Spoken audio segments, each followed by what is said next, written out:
the Ozarks folklore. They both have played major folk festivals, performed regularly at the Wilson Creek Battlefield National Park, and have been participants in the Mid-America Arts Alliance Performing Arts Program. Critics have said that they play with authentic style and audience-pleasing flair. They are featured artists on 2 LP records. I assume that it would be appropriate for each of you to have a long-playing recording before you leave. It is a great pleasure to present these to you in the program. Thank you. Well, I don't know. Are we all right? Any of you want to move over here or anything? Everybody can hear. Now we'll have to see how the sound is when we get started. Yeah, but we're pretty soft players, really. So you just have to let us know after the first tune what the result is here. Well, I'm Gordon McCann. This is Art Galbraith. We're going to change our usual format because there's a bunch of natives here, as we say, and a lot of you know just what we're talking about, and some of you may not. But this is traditional. It's not bluegrass. This is where bluegrass came from. These tunes are the tunes that have been handed down from generation to generation to generation for as far as written references go, as long as 400 years. A lot of these tunes we play are easily that old and would have been easily recognizable 200-300 years ago, maybe by a different name than they are now. But some of them have been, part of one has been put with a part of another, and next thing you know, you have thousands of these tunes. But there are certain ones that are peculiar to the Ozarks, and we'll play a few of those. And what we're going to do is present this program in a more or less chronological order of the types of music. Now, if you want to just define traditional music, traditional Ozarks music, it's dance music. Now, that's what traditional fiddle music is, danceable. Everything we play had a dance at one time, even if it doesn't now. That's a little different from some of the bluegrass and also some of this contest fiddling you hear, which is pretty and accomplished, but it's hard to tell what the tunes are sometimes because they really add a lot to it. And all right, you want me to let you say something? All right, go ahead. Go ahead. I've always been sorry my name wasn't Smith in some ways because Smith is awfully hard to mispronounce, and Jerry had no problem. He had a problem with it. Probably half the people here would call me Galbraith, but I'm Galbraith, G-A-L, like a girl. Galbraith.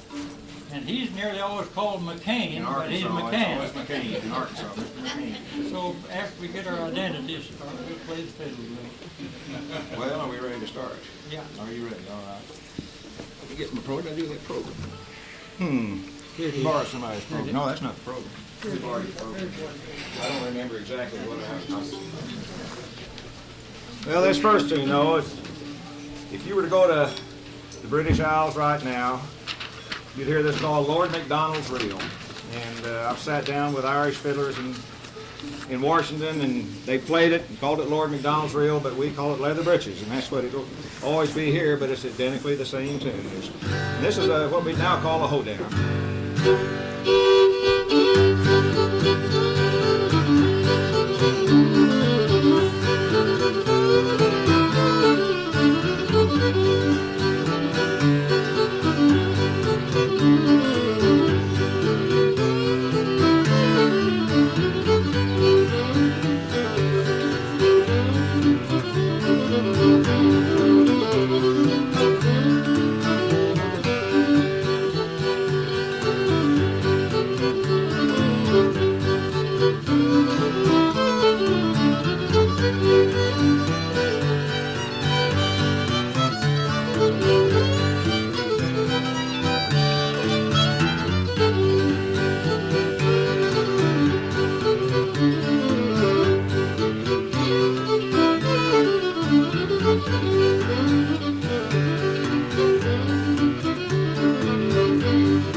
one thing you always look out, you can see everybody's feet. That's one thing you don't see in the symphony, is people's feet tapping too much. That's the difference between this music and the symphony music.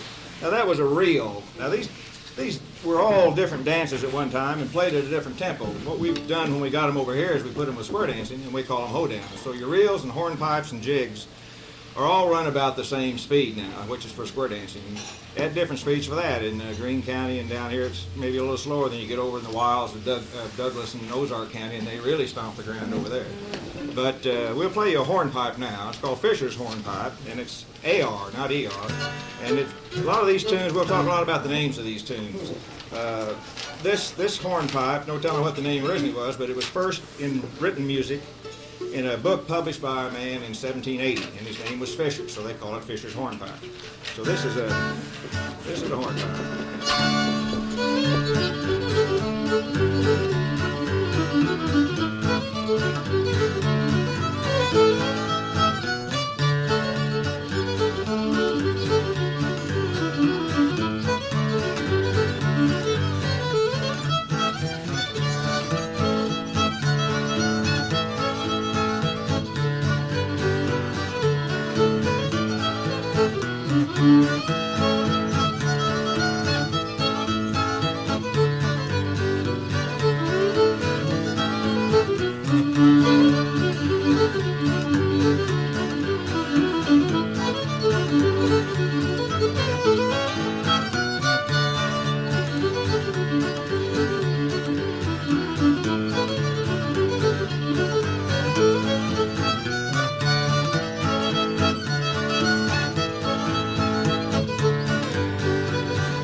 Called a hornpipe also, but you'll see it's a little different. You'll notice in this music, well, you may not notice, but what you're hearing a lot of times in this old British Isles music, they used a lot of minors at one time. Now, I'm no musicologist, so I can't tell you why these minors are in there, but this one has kind of a lonesome sound, and one of the stories about the name of this tune is that there was the Williams clan, wasn't it, or something, that came over here, and some settled in the low ground and some in the high, and of course Billy is the deep name, whatever they call it, for that. So I don't know if that's right or not. That's what some people say. And I've seen it in print, so it's probably true.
This next tune is called The Flowers of Edinburgh. It's the oldest tune I know, and I know it's 4 generations back in my family.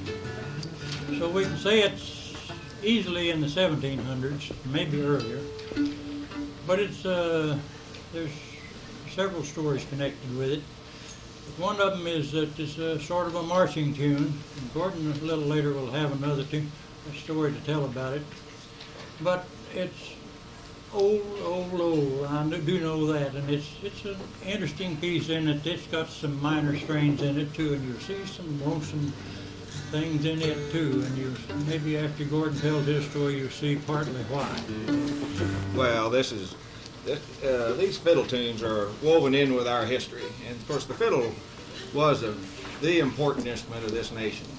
Because it was, as we say in the introduction there, it was lightweight. Everybody, that was the one you could carry on the horse or in the wagon, and it went with them everywhere. And it came from all your Western civilization nations. So you had all Germans and the Scotch-Irish and the Swedish and the Polish, all these people. The fiddle was their folk instrument. And so these tunes pop up, and just a little side story here. There's a story that was published in a book that came out after the Civil War, along with all the others of personal accounts, and they were always signed by Mr. E.J. or something, no name, no documentation. But this book had some that we're pretty sure are reliable stories because they've been corroborated by other stories. But this one I don't know. But anyway, this woman came to Springfield. Well, she came from East Tennessee to St. Louis looking for her sister during the war, and then she came on down to Springfield because somebody had said her sister was down here or something. But she took her little boy to General Lyon's headquarters the 9th of August, 1861, and wanted to know if he would take him on as a drummer boy. I'm sure she didn't know they were going into combat the next day. I can't believe she'd take sounds like a 12 or 13-year-old boy. But she said he had drummed with Forrest in Tennessee. That's her husband had been with Forrest and been killed. And so Lyon said, well, we'll try him out. And he brought out his fifer. And the fifer played the tune that was the hardest in cadence for a drummer to follow, and it was The Flowers of Edinburgh. And you still hear this tune all over the Ozarks. And so that's how these tunes are coming along here.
This next tune is a couple of jigs, and the Irish jig. Now, Bill, if you want to get up and dance when we do this, that's fine. So you go right ahead. But the Irish jig I don't think it ever really was in any large number in the Ozarks. I know it got as far as outside St. Louis with the Irish Railroad crews that came down along the lines when they were doing that.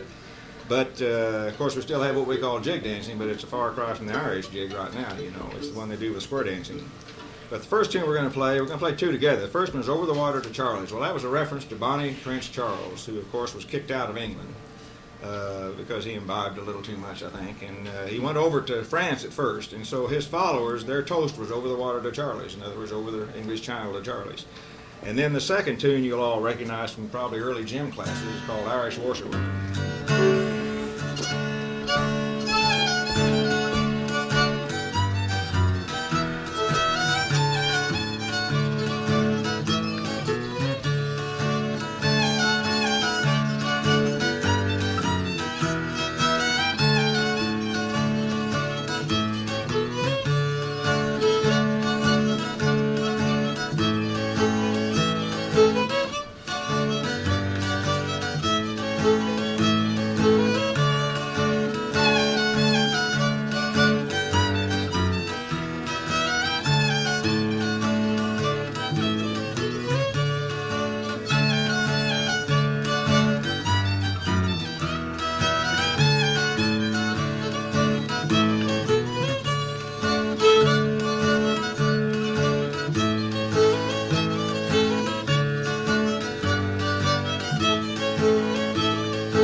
Did you folks pay? Did you folks pay? Yes, that'll be all right.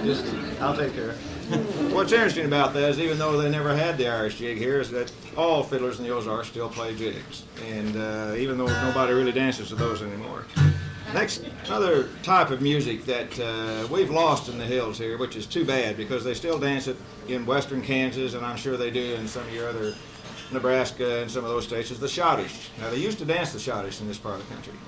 And for some reason, it's just died out. Occasionally, at square dances, in between sets, some fiddler may play a schottisch and a couple will get out and do it. And it's a really pretty waltz. I'm sure most of you are familiar with it. But we're going to play one called Doc Jessup's schottisch. Now, who knows what the name was, because Doc Jessup was a fiddler over at Crane, Missouri. And Art got this from Glenn Rickman, didn't you? Any of you knew Glenn? He was a Missouri Pacific. You all probably know Shorty if anybody lives over there, his widow. But they just call it Doc Jessup's schottisch. And incidentally, the name schottisch is kind of interesting. It started in Scotland as a popular dance back in the 1700s, and then it lost favor there, but Europe picked it up. And the Germans really liked it, so they called it schottisch, which is Scottish. And then it came back to this country, but it kept the German name, which has always been kind of interesting. So we'll play Doc Jessup's schottisch.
Another type of music that has about the same time as the Irish washerwoman, called 6/8 time. This is a tune that was called a cotillion, which was a long dance, and it's been brought back down in physical ed classes about you go out, you swing, hook your elbow to your partner, and you swing a circle and come back. Somebody comes right on down the line, everybody does, and does that, and then everybody does it. It's kind of like Virginia Reel. But this is we call it a cotillion in A and D. It's in 2 keys. But it's probably had its origin in bagpipes. And the last time around in it, I'll do what little imitation I can do of a bagpipe.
At the beginning and end of the 19th century, traditional music was taking on new traditions, and you come into the era of the minstrel programs and a new type music. And they say now, of course, a lot of this was black influenced music. It was starting to become a mixture of some of the slave music and tempos with this contemporary British Isles music.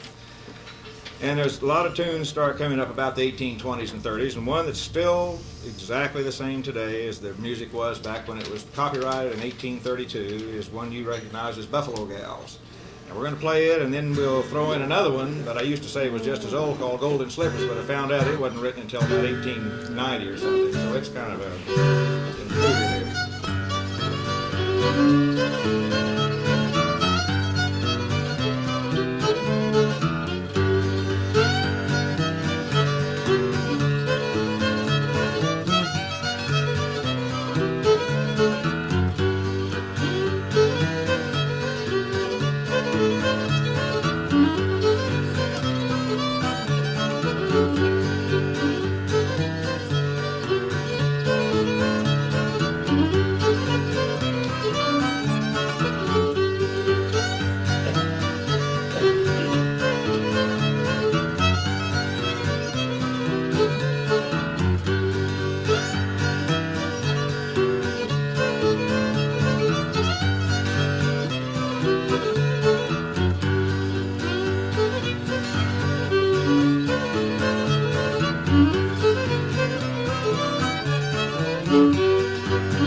Trampled if somebody wants to get to the job. See, well, let's see. Well, we'll go to another type of, well, incidentally, I might say something about the seconds, too. The ones that make these guys sound good, really. All the guitar player or the banjo player or the mandolin player is to these fiddlers is a human metronome. That's all we are. We're here to help him keep time, and that's the main purpose they have us here. I play a style, there's different type, they call it crowfoot guitar playing. 3 fingers. I do use more than that, but that's about what they call it. You go over in the hills, and mostly that's what they all use. But all we are is to help him keep time.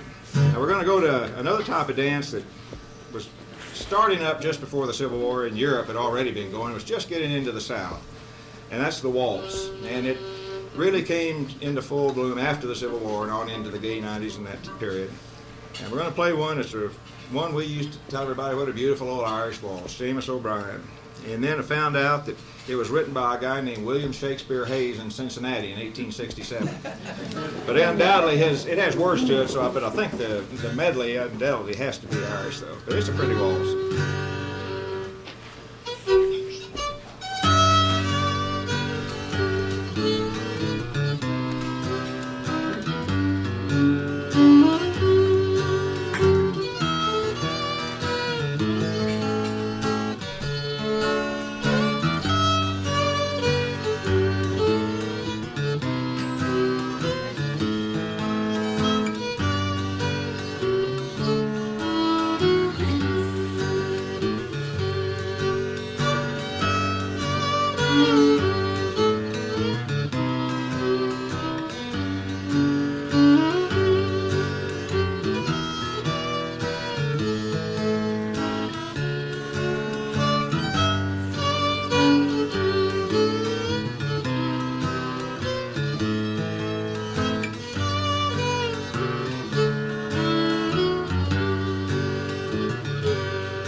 As the country became more settled and as a result of the minstrel era and everything, you started having stationary minstrel shows, really. They were music hall shows we started having popping up all over the country, and you had a type of music that was a forerunner of what we call rags now, ragtime music. I'm going to play one that is not as old as some of the earliest ones, but it's indicative of this style. It's called Dixie Blossoms, and it was written by a man named Percy Winrick. And Percy Winrick was from Joplin, Missouri. He also wrote on, let's see, Put On Your Old Gray Bonnet, on Tulip, what was that song? Something about tulips. Yeah. Oh, well, anyway, he wrote a lot of tunes that are familiar. Anyway, this is called Dixie Blossoms.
Then, about the same time as one was probably, they both branched off from the same thing, and we started having these rags started showing up, and it's really hard to distinguish some of these music hall styles from them. But there's a whole session of rags that are played in the Ozarks. All these tunes, everything we're playing, Art has a few here that are pretty much or his own family, but every style of these tunes we're playing, every fiddler in the Ozarks can play, one way or another. And so we're not pulling out things that are archaic and no longer around. These are things that you go to any jam session, and you'll hear fiddlers playing all these different styles of tunes. So we're going to play one called Stone's Rag. Now, Stone was one of the very early fiddlers on the Grand Ole Opry when it first started up, and so that's what the original name is. I don't know. This is Stone's Rag.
Dance that never really got into the Ozarks until recent years, and now you hear a lot of them, was the polka. We just never had an ethnic group of any number that danced the polka that I know of in the Ozarks. Some of you I may be wrong, but I don't think so.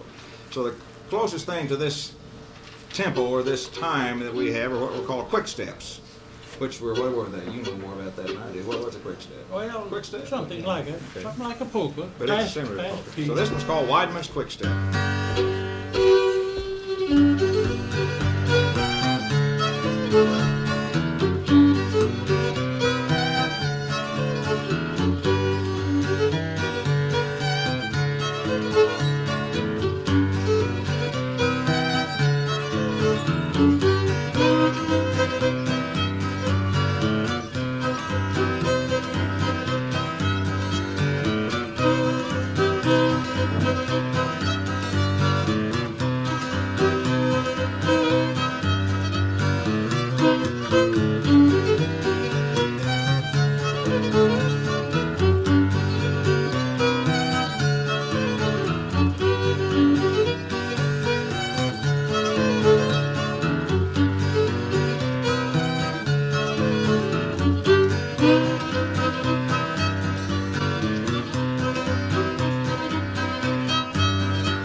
Another type of music that's come in this century that you're all familiar with, and it's the old two-step blues type of music. Now our blues are not the black blues at all. This is I always called it honky-tonk music. Now they kind of dress it up and call it blues.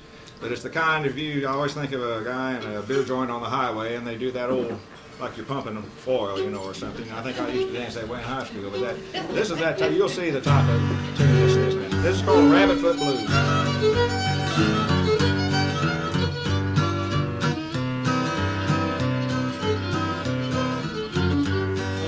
start it again.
People here had a fiddler in their family.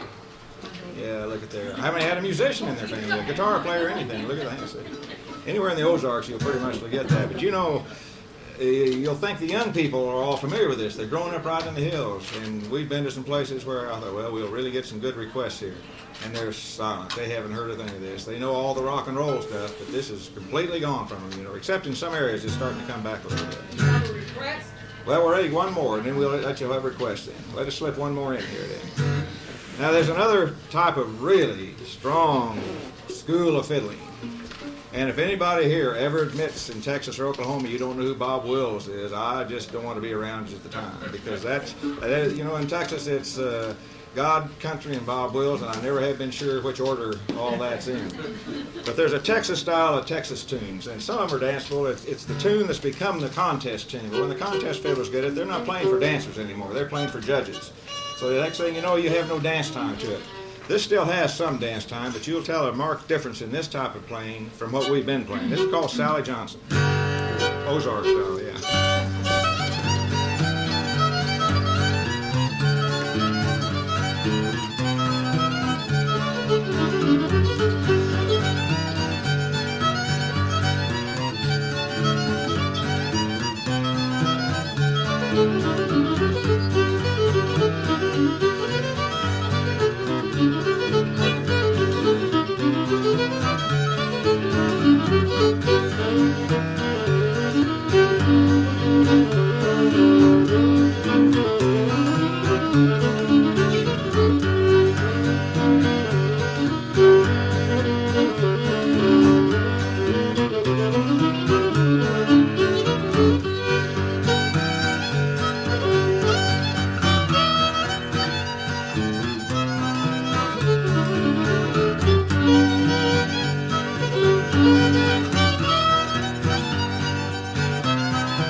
that's the end of the formal part of the program. Formal as it is, you know. Do you want to take requests? We got time to take requests? Is anybody need to get up and stretch or whatever? Did you play 8th of January? Not yet. No. All right. Okay.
Sally Good. Make an announcement here. All right. All right. We've got the only jig dancer I know with us, and if you can play a That's fast fine. enough one, he'll do it. All right. We'll be.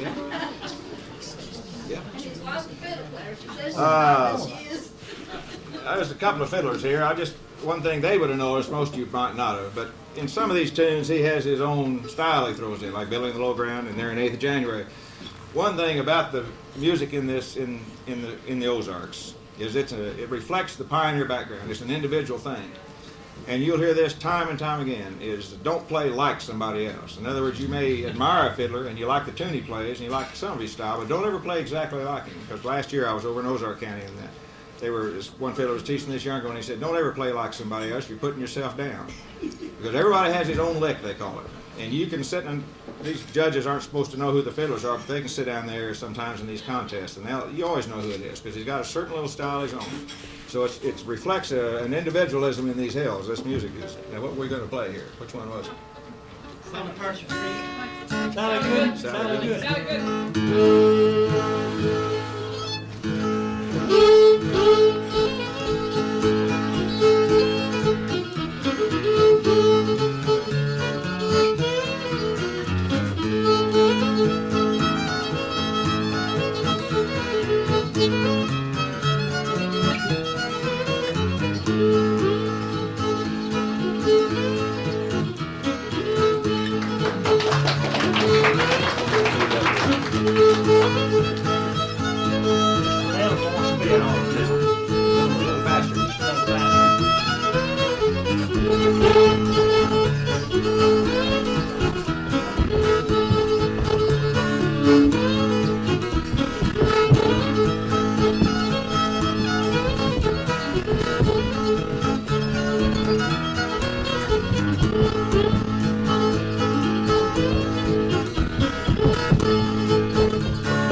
In a minute. Just in a minute.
Arkansas, we'll have Arkansas Traveler, and then I'll get you just a minute. Okay, see you, Tom.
Gordon, you mentioned about the Shawnish. I just want to say a word about that. My father and mother were Preston and Mary Elizabeth Mann, and they were the last people in Taney County that could do the Shawnish. Yeah. I remember they'd have a square dance at our home. You know, they didn't have any dance halls where the dancers were at homes. And the young people would dance a while, then they'd ask Preston me, because every favorite to call to do a Shawnish. There's a 1, 2, 3, 4 down, back and forth across the hall. And then I want you folks, if you haven't noticed, the accompaniment by Gordon McCann. Now this new music you see, the accompanist or the second seems to try to outdo the second, and you don't know what the fiddler's playing. And I just love this because Gordon just gives him the time. He scared me to death, that's why. You ought to know how these fiddlers, why, you know why the fiddlers don't like these banjo players in bluegrass. The banjo is the lead instrument now. And you notice in this morning's article on the bluegrass convention up here at Lake of the Ozarks, they say there's the banjo and the dobro. They never mention the fiddle in that article because the fiddle is really not a part of bluegrass.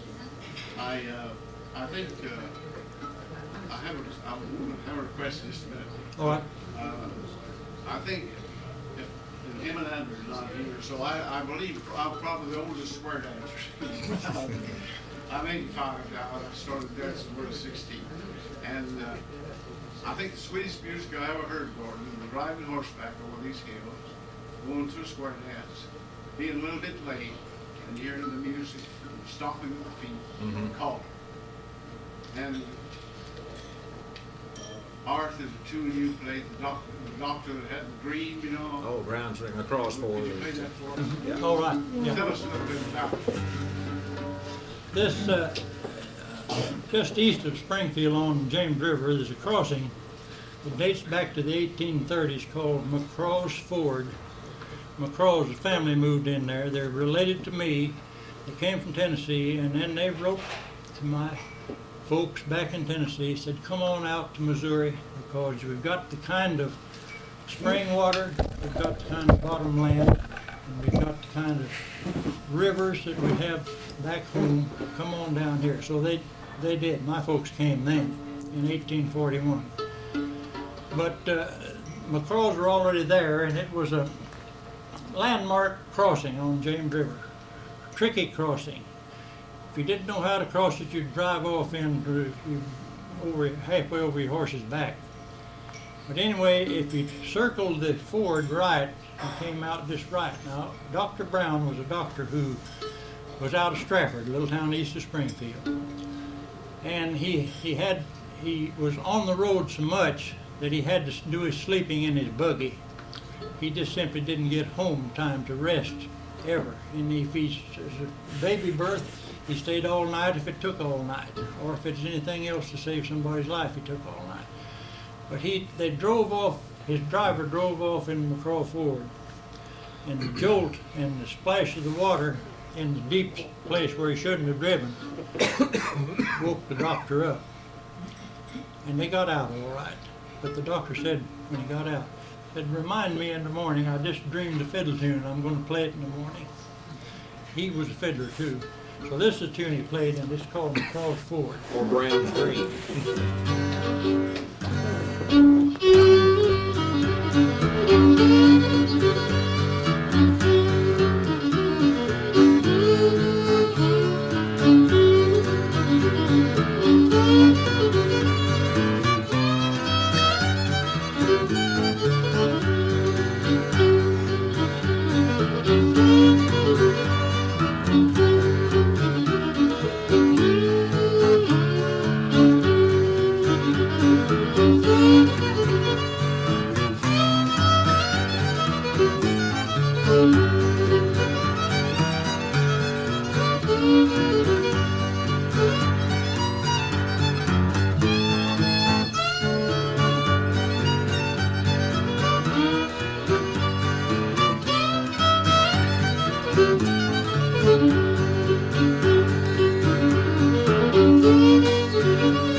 Okay.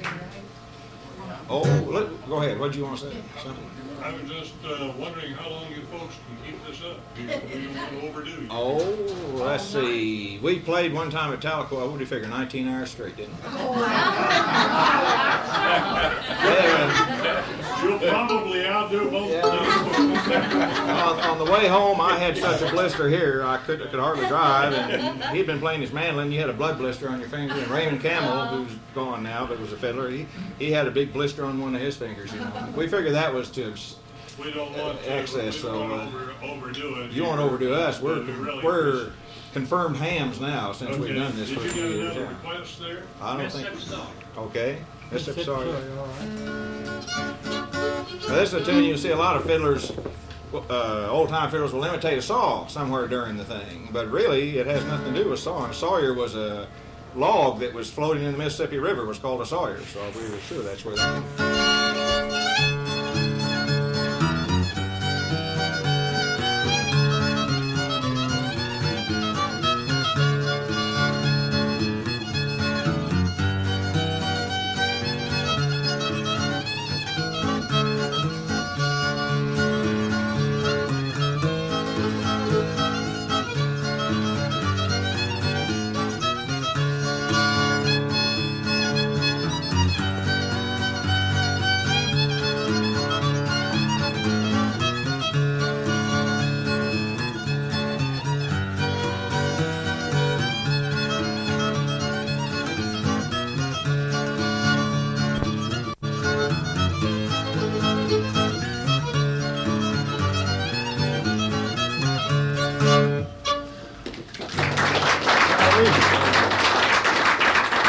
You have a request?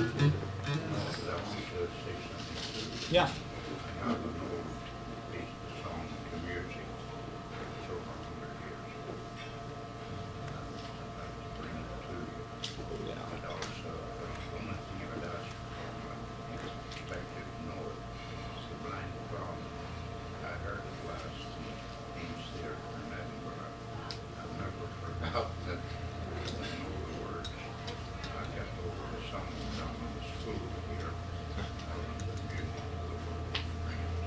Oh, it'll be fine. Yeah. Thank you. Talk collector's stuff, so be fine.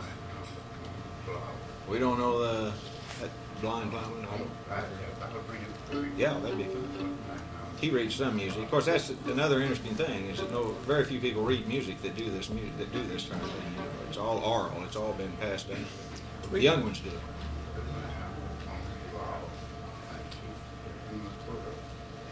Turn my face into the sun, and praise be to God.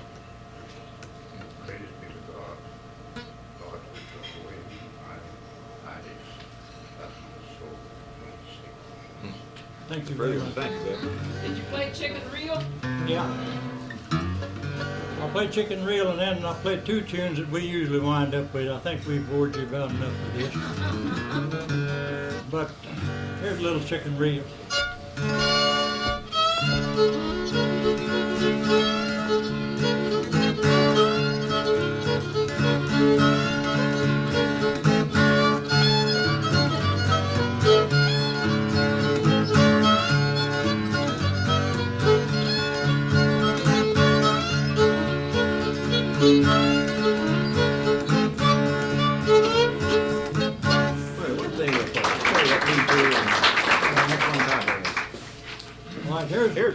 We didn't get into this kind of music, but you hear fiddlers, there's no set thing they know. I mean, all these fiddlers know old tunes, but they constantly are learning new tunes. See, the tape recorder's changed everything.